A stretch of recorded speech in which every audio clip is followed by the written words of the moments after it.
Исәнмесез, эфирда яңалыклар вакыты, студияда Лина Хәсәншина.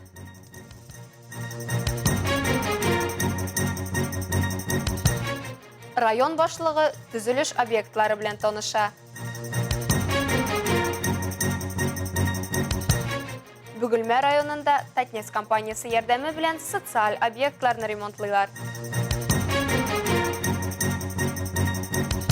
Ознакайда 100 яшәр әбине олылыйлар. Быел Әлмәттә безнең ишегалды төзекләндерү программасы кысаларында 41 йорт территориясен тәртипкә китерү планлаштырылган. Аларның 23-ндә эшләр тәмамланган. Моннан тыш Совет урамын капиталь төзекләндерү бара. Ризаэддин Фәхретдин исемендәге гимназия һәм Мирза Тахиров исемендәге 1-нче номерлы мәктәп яңарыш юлында. Бу һәм кайбер башка объектларда барган эш белән район башлыгы танышып чыкты. Фасадом поработать. Ну, как минимум, надо фасад, кровлю, кровлю вообще скатанную на плоскую надо сделать. Җирләү йорты дип аталучы бу объект Колабыз моргы янында урнашкан. Исеменнән күренгәнчә, ул мәрхүмнәрне соңгы елга озатырга ярдәм итүне күз алдында тотып эшләнә. Әлеге төзелеш эшләре тәмамланып бетмәсә дә, биредә инде мисал өчен христиан дине йолалары буенча мәрхүмне җирләү өчен кирәкле атрибутика сатуга чыгарылган. Йорт хуҗасы район башлыгы Тимур Нугуманов һәм аның командасына барысын да җентекләп күрсәтеп, аңлатып йөрде. Алга таба теләк булганда бирегә теге яки бу документларны бирү өчен кирәкле белгечләрне дә утыртырга мөмкинлек булуын әйтте.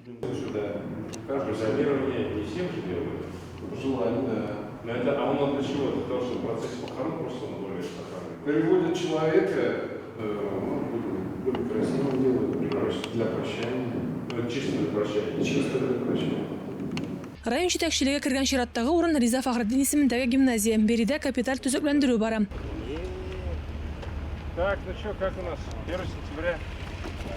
Аның кысаларында гимназиянең инженерлык шелтәрләре алыштырылачак. Бина җылытылып, фасады да яңартылачак. Гимназия территориясе дә төзекләндереләчәк. Эшләр федераль бюджет һәм Татнефть компаниясе ярдәме хисабына алып барыла. Уку йорты 1 сентябрьгә ишекләрен ачарга тиеш. Һәр хәлдә бүген моның өчен барысы да эшләнә дип вәгъдә бирде подрядчы. Единственное, то, что либо каленка должна быть, либо бронь. Не бронь, можно, армированный. Условия при разбитии. Либо не вылетало, либо рассыпалось. Рәдифә Нугманова, Рафаэль Сафин, яңалыклар вакыты, Луч, Әлмәт телекомпаниясе.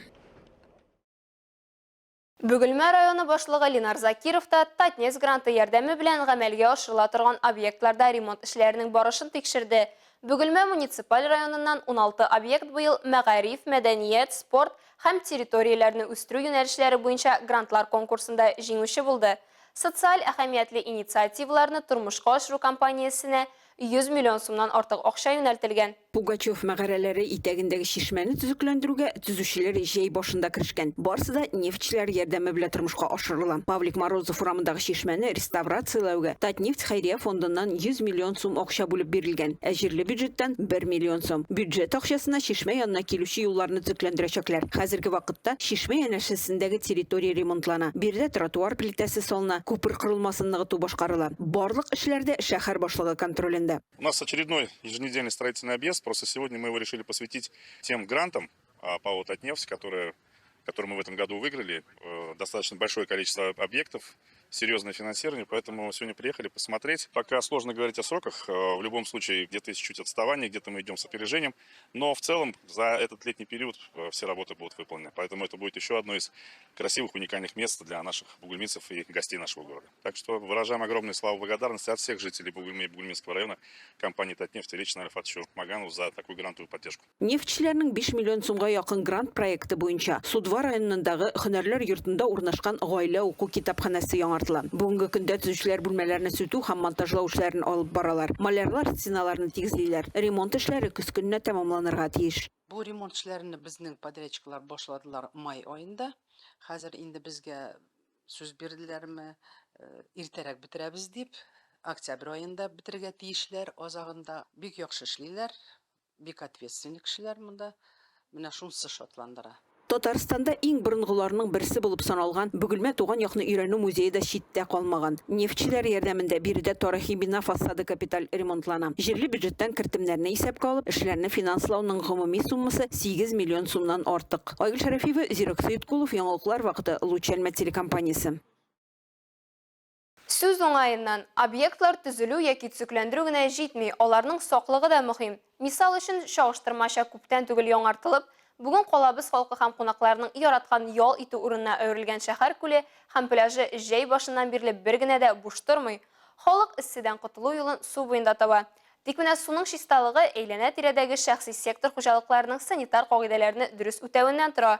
Шул максаттан экология һәм төзекләндерү департаменты белгечләре Петуховка бистәсе халкының юынтык коеларын тикшерде.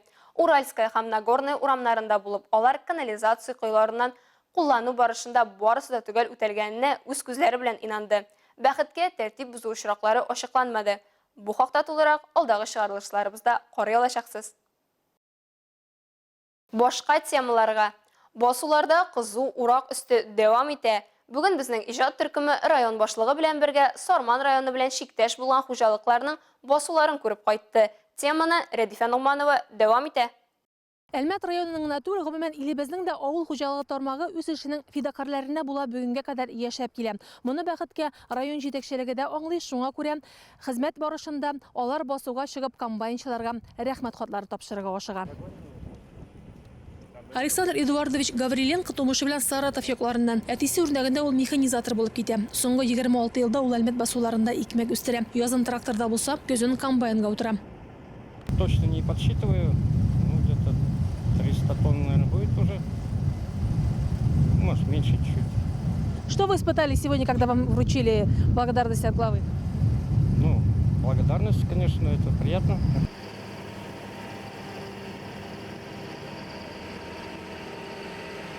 Район башлыгы үзенең командасы белән килгән бу кыр фермер Наил Рафиковныкы. Бүген биредә рапс суктыралар. Уңыш әллә ни мактанырлык түгел. Гектарыннан нибары 4-5 центнер гына чыга ди белгечләр. Буда исә гектарыннан 20 центнер бирә. Аграрии Армейского района на сегодняшний день убрали уже более 36% общей площади зернового клина. Идет к завершению озимая пшеница. Полным ходом идет обмолот ячменя. Зашли уже на яровую пшеницу. Ну, в среднем у нас озимая пшеница дала урожай 22 центнера, 20 и 22 центнера в среднем. По яровым, конечно, немножко снизимся по урожайности. В среднем на круг в районе 19 центнеров идет сейчас. Районның авыл хуҗалыгы һәм азык-төлек идарәсе начальнигы Фәнис Шәрәфиев сүзләренә караганда, көзге культураларның уңдырышлыгын исәпкә алып, быел аларның мәйданын арттырырга торалар. Моның өчен бүген шулай ук эш бара. Рәдифә Нугманова, Рафаэль Сафин, яңалыклар вакыты, Луч, Әлмәт телекомпаниясе.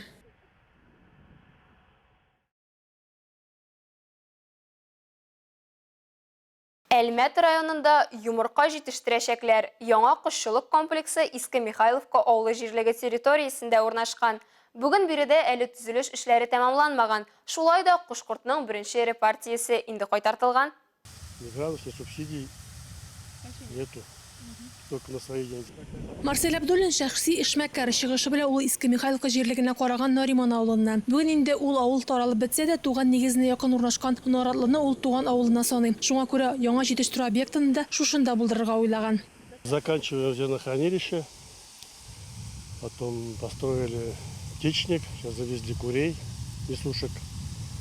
И еще одно помещение полностью построено. Там пока у нас и коровы, и бараны, и этот, что-то еще у нас есть, козы.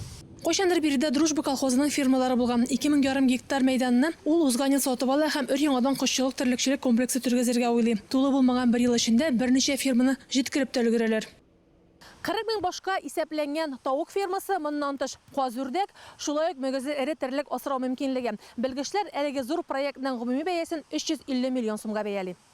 Төзелеш эшмәкәргә 100 миллион сумга төшкән. Бу әле башы гына. Субсидиялар алыр өчен әле башта эш күрсәтәсе бар. Республика программасының шарты шундый. Моннан тыш яшьлек мәйданнарын булдырырга кирәк. Бирегә килгән район башлыгы Тимур Нугманов белән хәл ителәсе мәсьәләләрне уртага салып сөйләштеләр. Хуҗалыкта 40 мең баш тавык асралачак, аларның барысы да йомырка салу өчен. Шуның яртысы инде кайтарылган. Замана шартларына туры китереп төзелгән фермаларда аларны үзләрендә җитештергән азык белән ашату күздә тотыла. Рационда будай, арпа, бурчактан торган катнашмаларга өстәлгән минераль витаминнар комплексы. Барысы да йомырканың сыйфатын арттыруга йөз тотылган. У нас работает 30 человек. Ну, у нас не только здесь еще это, постройки и эти птицы. У нас еще рядом здесь арендованная земля есть там. У нас там 9 тысяч гусей растут. Еще 4 тысячи гусей должны 15 августа привезти. Будет 13 тысяч гусей. И 1000 уток. Су кышларын эшмәкәр янәшәдә генә арендалаган буа буенда асрый. Биредә каз үрдәкләренең гомуми саны 10 мең. Барысы да хуҗалы. Бу төр продукциягә районда ихтыяҗ күп ди фермер. Тавык йомыркасын әйткәндә юк. Калабызның билгеле кибетләр шелтәре белән инде килешүләр төзелгәндә. Рәдифә Нугманова, Рафаэль Сафин, яңалыклар вакыты, Луч, Әлмәт телекомпаниясе. Башка темаларга Ознакай районында 100 яшы тулу уңайыннан Сәкинә Хафизованы хөрмәтләделәр. Корамалы авылында юбиляр яшәгән йортка район башлыгы Марсель Шәйдуллин, җирлек җитәкчеләре, Сәкинә апаның хезмәттәшләре, якыннары җыелды. Гасырга тиң гомер иясе белән Эльмира Шәрифуллина аралашты. Сәкинә Абдулла кызы 1923 елның 5 августында Ознакай районы Корамалы авылында гаиләдә 3нче сабый булып дөньяга килә. Бала чагы авыр сугыш елларына туры килә аның. Шулай да сынатмый кыз бала 8 сыйныф укыганнан соң педагогик белем ала. Алга таба үзенең бөтен хезмәт юлын балалар тәрбияләүгә багышлый. Сәкинә апа безнең 1нче класста иң беренче укыта башлады. Ярты ел укытты, ул безгә әлиф ба укытты. Яңадан Корамалга без укырга төшкәч, Сәкинә апа безнең тәрбияче булды.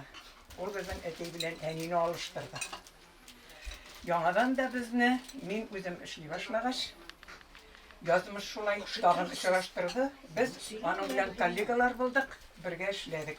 Район башлыгы Марсель Шәйдуллин юбилярга иң ихлас теләкләрен җиткереп, Россия президентының котлау хатын һәм бүләкләр тапшырды. Бүгенге көндә Сәкинә апа кызы Эльмира тәрбиясендә гомер кичерә. Тырыш, сабыр булды инде гомер буена. Мин үзем Уфада яшәдем, менә 10 ел инде, әни картайгач, әни белән торам инде, менә икебез торабыз, яшибез.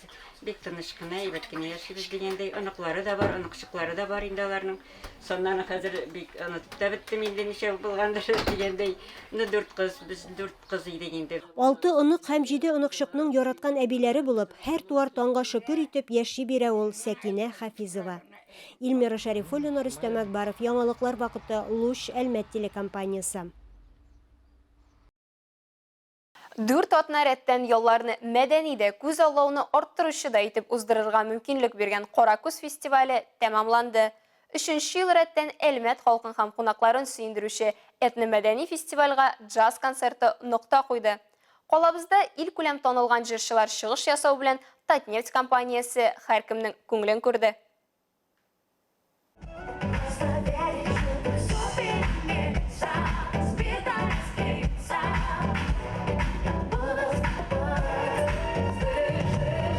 Шәһәр пляжында джаз концерты беркемне дә битараф калдырмады. Тамашачылар арасында күрше Ознакайдан килүчеләр дә, Яршаллы, Казан кунаклары да бар иде.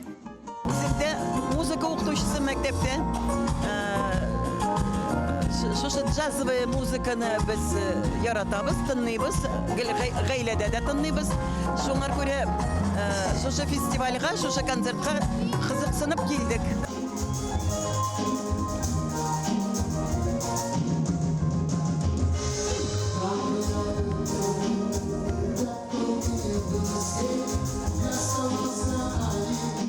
Джаз музыкасын башкаручылар һәркемне сөендерде. Концертка килүчеләр арасында бу ритм хитларына кушылып җырларга теләүчеләр дә күп иде.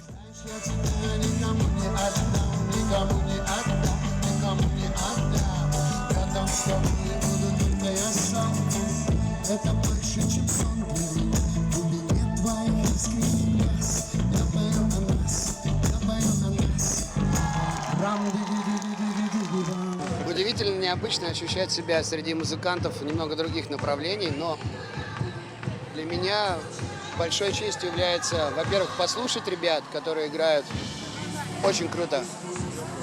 Во-вторых, большой честью является выступить, потому что мы тоже играем круто, но по-своему, совершенно другой профиль. И когда на таком фестивале встречаются абсолютно разные направления музыкальные, я понимаю, что здесь происходит торжество музыки. Счастье!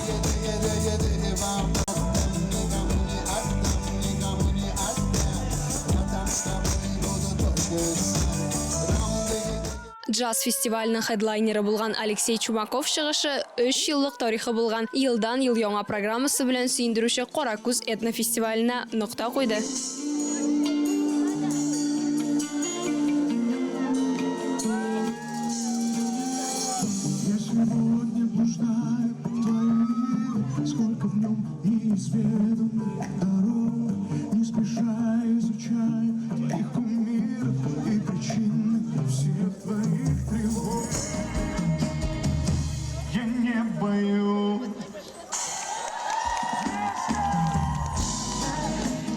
Джаз,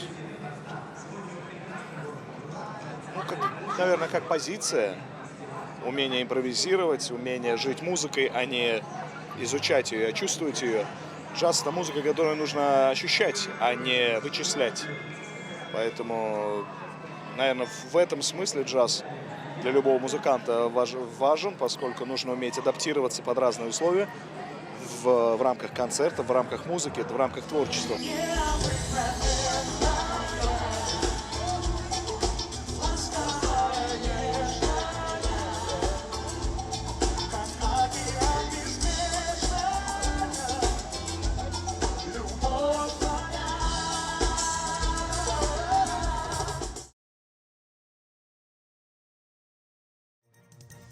Әлегә шулар, мин Лина Хәсән, монтаж операторы Динара Гайнуддинова сезнең белән сау булашабыз. Исәнемин булыгыз.